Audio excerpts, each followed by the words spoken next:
इसके बारे में बड़े सजग रहते थे और बड़ी उनकी वो सचेत रहते थे। उनकी इच्छा ये रहती थी कि इन समस्याओं का समाधान हो। जब चेन्नई में उनकी तबीयत खराब होने के चलते वो हॉस्पिटल में भर्ती हुए और जब आपके मसले डिले होने लगे, देरी होने लगी, तब हमने स्वेच्छा से, आपके तरफ से प्रस्ताव नहीं आया था, हमने स्वेच्छा से आपके मसले पर पहल शुरू की और उन रास्तों को हमवार करने की कोशिश की जिनकी वजह से, जिन रोड़ों की वजह से आपकी बातें न हो पा रही।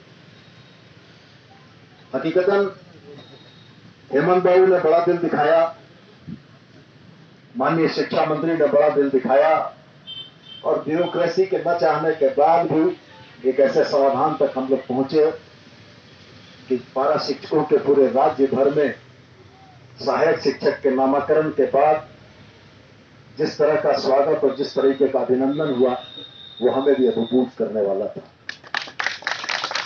हम इस बात को बिल्कुल मानते थे कि पारा टीचर की समस्या का समाधान ये मूलवासियों की सरकार ही करेगी और यह कड़वा सच है जिसको आप भी मानेंगे कि आज आपको जो भी हासिल है, आज जो भी नियमावली हासिल है, आज आपको जो भी अपने नौकरी की सुरक्षा हासिल है, हर साल का इंक्रीमेंट हासिल है, ये तमाम चीजें माननीय मुख्यमंत्री और स्वर्गीय जगन्नाथ महतो जी की देन।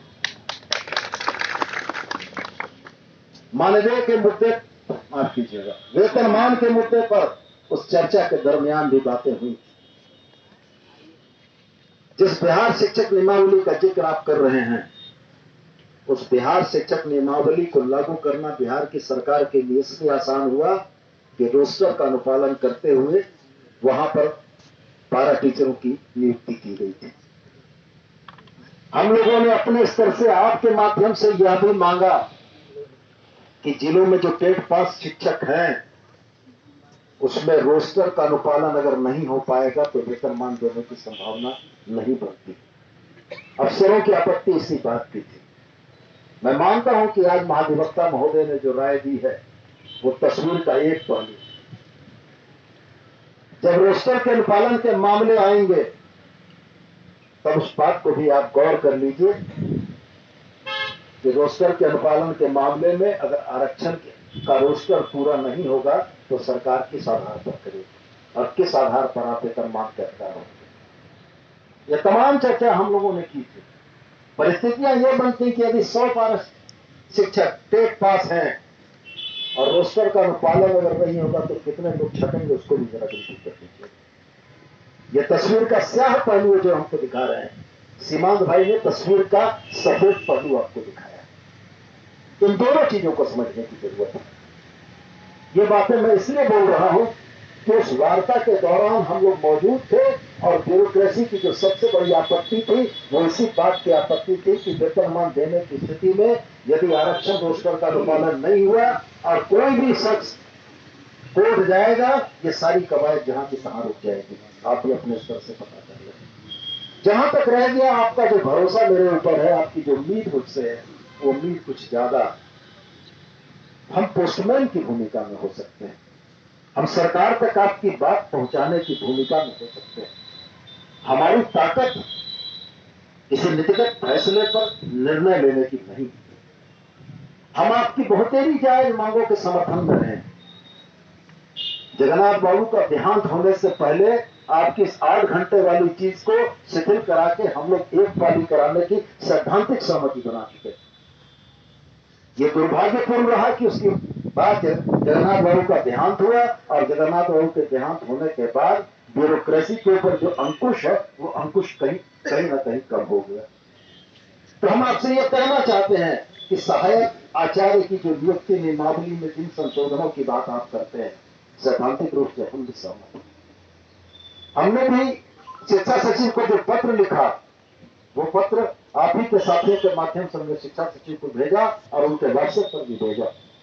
उसमें हम इस बात के लिए सहमत थे कि जो 50% पद आपके लिए दिए जा रहे हैं क्षैतिज आरक्षण के तौर पर, उसमें अन्य संवर्गों को नहीं जोड़ा जाए। हम इस बात के लिए सहमत थे कि परीक्षा की जो अवधि है 8 घंटा 9 घंटा की बात चल रही है, इसको घटाकर एक पाली की परीक्षा की जाए। ये तमाम बातें थी। और साथ में हम इस बात के लिए सहमत थे कि आपके प्रतिनिधियों की उपस्थिति में शिक्षा विभाग के वरिष्ठ पदाधिकारियों के बीच में एक बार बैठक हो, और बैठक के उपरांत वेतनमान पे सरकार के ब्यूरोक्रेसी, सरकार के अधिकारियों का क्या मंतव्य है, ये आपके समक्ष भी आए। लेकिन एक बात मैं जरूर कहना चाहूंगा, शिक्षा सचिव के रवि कुमार को महीना दिन पहले लगता है हमने पत्र लिखा, 28 तारीख को। हाँ, मेरे महीना होने ही जा रहा है, 25 तारीख को हम लोग बैठे हैं। इस बीच में वो लोग चल कर आए मेरे पास, लेकिन मेरी व्यक्तिगत व्यस्तता के चलते मैं 10 तारीख से अपने पिताजी की तबीयत खराब होने के चलते एकदम स्टेशन गिरिटी में हूं और कहीं जा भी नहीं रहा हूं। अभी भी हमारे पिताजी आईसीयू में भर्ती हैं। तो हमने स्पष्ट मनोज को कहा कि मनोज, जब तक हम घर नहीं देखेंगे तब तक बाहर देखने का मेरा कोई गुंजाइश नहीं। जिस पिता ने पैदा किया, पढ़ा लिखा कर मुझको यहां तक पहुंचाया, अगर आज वो बेड पर पड़ा हुआ है तो उसको देखना मेरा सबसे पहला कर्तव्य, उसके बाद ये हो। तो हम आज आपको फिर इसी बात को दोहरा कर कह रहे हैं कि शिक्षा सचिव से बात करके एक पैरा टीचर संघ जैसा पिछली बार बना था, जिसके 5-7 सदस्य थे, और मैं प्रयास करके एक बैठक निश्चित कराने की कोशिश करूंगा। और उस बैठक में आप भी अपना पक्ष रखेंगे, महाधिवक्ता के वेतनमान पर दिए गए जो उनके मंतव्य हैं उस पर भी चर्चा हो, ब्यूरोक्रेसी के मन में, आईएएस के मन में क्या परेशानी है वो भी बातें निकल कर आए, और उसके उपरांत जो निर्णय होना होगा, जो समुचित निर्णय होगा वो लिया जाएगा। लेकिन एक बात चलते चलते मैं कहना चाहूंगा, प्रतिनिधिमंडल 500 लोगों का नहीं होता है, प्रतिनिधिमंडल 5 लोगों का होता है, 10 लोगों का होता है। आप चल कर आए और आप जानते हैं, कोर ऑफ द हार्ट, दिल की गहराइयों से पैरा टीचर के आंदोलन या अनुबंध कर्मी, आपने कहा कि आप फॉलो उनको करते हैं।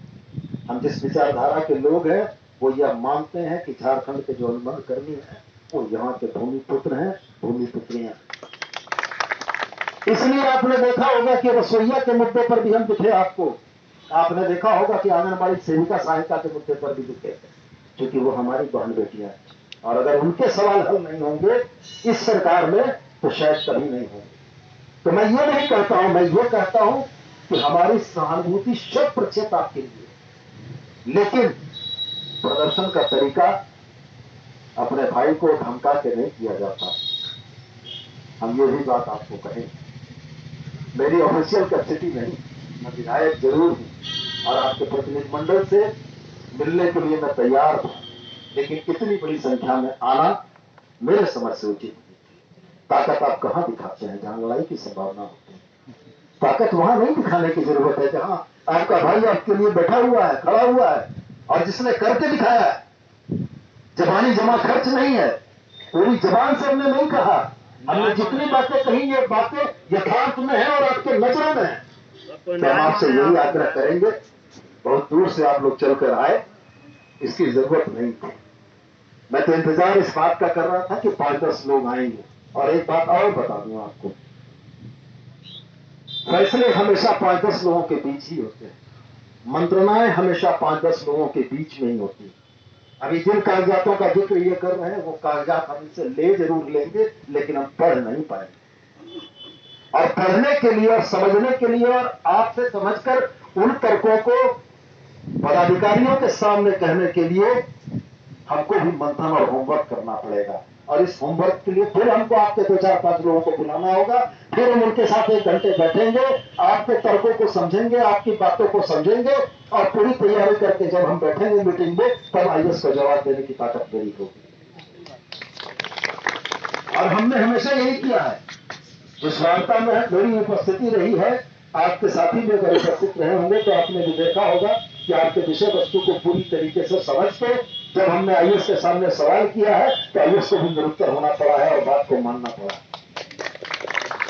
तो हम आपको पुनः एक बार इस बात का भरोसा दिलाते हैं कि जो आपकी जायज मांगे हैं वो जायज या उचित प्लेटफॉर्म तक पहुंचाने की मेरी जवाबदेही है। मैं वो जवाबदेही जरूर से पूर्ण करूंगा और आपसे पुनः आग्रह करूंगा, इतनी बड़ी संख्या में आने की जरूरत नहीं।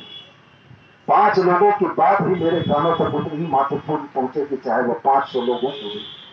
और यदि करना है तो 5 लोगों की बात काफी है, नहीं तो 5000 लोग भी कर। यही बात मैं आपसे कहना चाहूंगा। और जब प्रदेश स्तर का आपका प्रतिनिधिमंडल है, प्रदेश स्तर के नेता हैं, चीजों को समझते हैं, वो बेहतर तरीके से हमें समझाएंगे। और चलते चलते एक छोटी बात और बोलेंगे, भाई समझ के बोल रहे हैं, बुरा मत मानिएगा। आज इस आंदोलन में कुछ पुराने चेहरे नहीं दिख रहे। संघे शक्ति कलयुगे, संघ में शक्ति होती। और अगर वो पुराने चेहरे नहीं दिख रहे हैं तो आप अपनी लड़ाई खुद कमजोर करें। गंभीर मंथन कीजिएगा इस बात को कि जिस बंद मुट्ठी ने आपकी लड़ाई लड़के आपको यह सम्मानजनक मानदेय दिलवाया, जिस बंद मुट्ठी ने ये लड़ाई लड़के आपको सम्मान से जीने का अधिकार दिलवाया, आज आपको वेतन मानदेय बढ़ाने के लिए सड़क पर उतरने की जरूरत नहीं है। सरकार ने वार्षिक वृद्धि का प्रावधान कर दिया। तो मेरा बस भाई की हैसियत से कहना है, आंदोलन अगर कमजोर होगा और झारखंड के बेटे बेटियों की आवाज अगर कमजोर होगी तो हमको भी अफसोस होगा, हमको भी तकलीफ होगी। तो जरूर से मंथन कीजिएगा कि वो पुराने चेहरे भी आपके साथ नजर आए, तब आपकी बात मजबूत होगी।